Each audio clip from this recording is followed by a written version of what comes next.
Hello and welcome back to another video. And honestly, the thing that's frustrating me about this video is if you watch my last video, you know that I had to delete the first rendition of this video. And then I also made a whole script for this video, but then I decided I don't like scripts, so then I didn't do it. So that was about 2 hours of work I got rid of. So I'm gonna just do it without a script. I'm just gonna do a sort of analysis of my favorite episode of DHMIS, and seriously, if you actually want to see another one, like 8 likes. I need 8 likes. If it hits 8 likes, I will make another one, but if not, I'm not gonna make another one. Anyways, let's dive right into episode 5 of season 2 of DHMIS. So, when you dive right into the episode, it starts out, Red Guy, Yellow Guy, and Duck are just sitting at a table, and they're just sitting there. And Duck is doing his visual inventory. And he's just counting things. And then Red Guy is just done. He's done. He just doesn't want to do it anymore. He says he hates being in this house, this claustrophobia inducing house. And he just runs over to the living room. Both of them are sitting there. And he says that, I mean, all we do is sit around and then some guy comes and tells us about banks or vegetables. So then that's when the train comes in. Everything starts shaking like crazy. And then this train appears. There's a guy in a suit, which is really funny. And then he kind of offers them a way to drive around, just what Red Guy wanted. So then they go through this little song, and it's like he's just kind of getting more and more tired until eventually the song ends, and he kind of passes out. But they're back at the house, and then they didn't actually even go anywhere. So when Yellow Guy and Duck are like, okay, that was a fun adventure, let's just leave. We're in the house, so we're just gonna leave the car and let's just do what we've been doing since the beginning of the episode. And then Red Guy, he has an idea. How about they just drive out? They just drive away. They use the car's corpse and just leave. They just leave. And the other two are like not really sure that they should do it. Even Duck saying that we shouldn't do something without a thing, quote on that. He says a thing teaching us how to do it. But after a little bit of trial and error, they finally get the car going and they break out.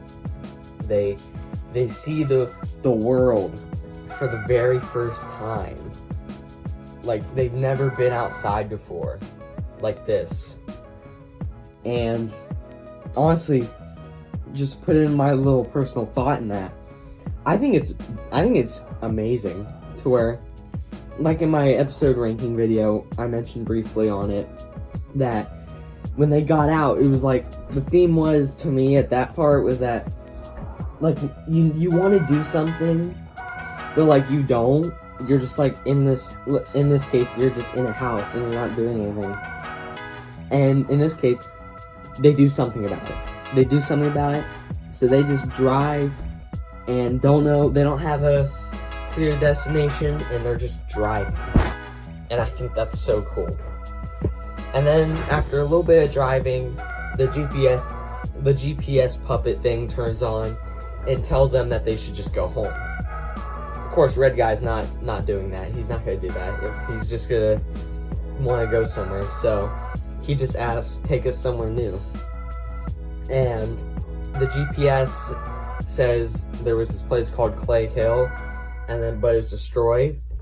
I think it's really funny because if you saw the pilot episode trailer on YouTube, it's that Clay Hill was originally the place they were gonna be living at, with a bunch of characters and stuff, but they scrapped it. So Clay Hill is what the place was called, and now it's gone. It's pretty cool. And then this GPS starts bringing up like other towns, but they're only known for like not great things like prisons and like the world's biggest prison or a dead horse, and basically says they should just go home. So basically the GPS is saying the only good place they have is their house, but Red Guy is just not having it. So he's just picks up the GPS and yeets it out the window, and it's just like, we'll find out where we need to go, and just start driving. And honestly, when he said better than what we'd be doing at home, it just like goes to this weird alien looking person, dude. I don't know what he's singing about, but it's so funny. And then there's a little cameo with Tony the Clock, and then that's like the halfway mark of the episode. And honestly, when they come back, when we cut back to them, they're like just singing this song about traveling, and the song I think is one of the best in the series, and it's just like it just makes you feel so good. They're just driving and stuff, and honestly, fantastic, dude. Like, I love the song. Red Guy's the little car horn that he squeaks. And then, after that, oh yeah, and there's this dude, there's this really funny joke. I love it so much, to where, as they're singing, Yellow Guy is like, I found this guy on the road, and I think it's Roy, which is Yellow Guy's dad, dressed up as a hobo. And then Red Guy's like, nope, can't have him. Picks him up, honks him in the face, and then again yeets him out the window, which is, I think, really funny. So when their song ends, Duck and Yellow Guy have nothing to do while Red Guy is driving. And so they start complaining that they have nothing to do, and it's just their house, but they're moving and it's smaller. And that's when Red Guy like gives Duck this like television in the back of his seat, and like a curtain and raisins. But also, who the freak do these gloved hands belong to? Like, seriously guys, who is this? They're lurking in the back of their car. Who is this? What is happening? I don't know what is happening here. I just think that's so creepy. Like, who is that? Who is that? I need a theory down the comments. Who is that? Who is this man? I think it's so weird. Anyways, and then Yellow Guy is like the terrible seat with just a barf bag and then an ashtray, which is hilarious.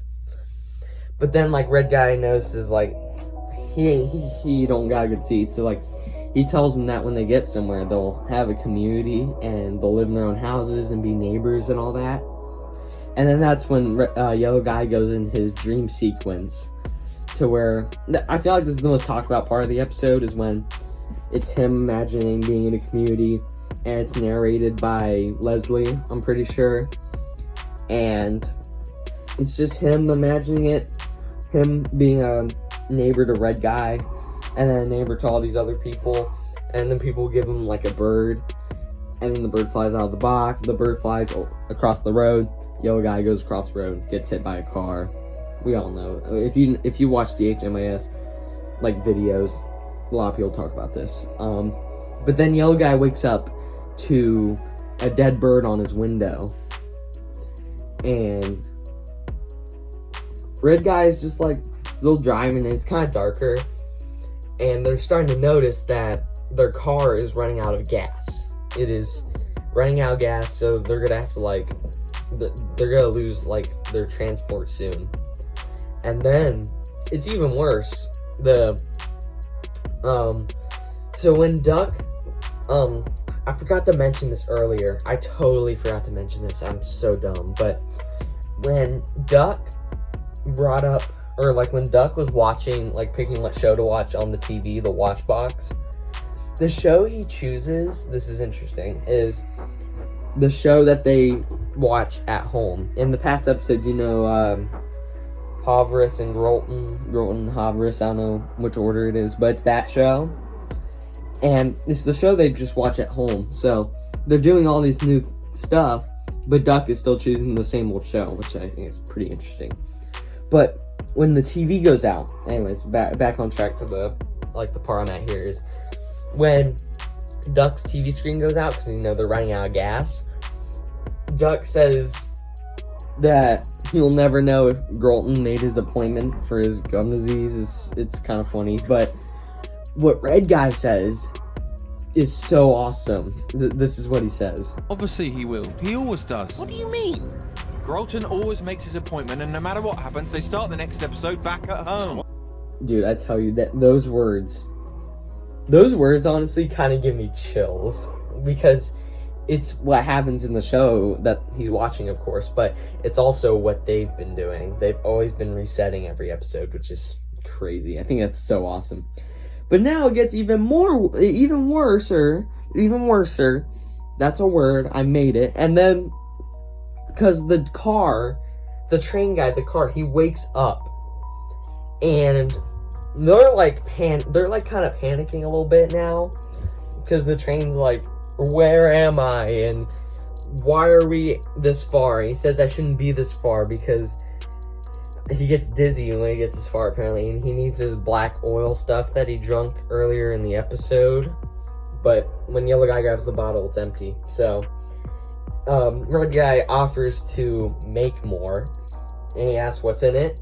And honestly, I'm not even gonna say it. Here's what the train said. His answer was insane. It is forged far beneath the earth with the last remnants of the ancient ones. What do you say? Yeah, I don't, what? Like, I guess that has something to do with the lore, I guess. To where the lamp in episode 2 said something about people in the center of the earth called the council. It's weird.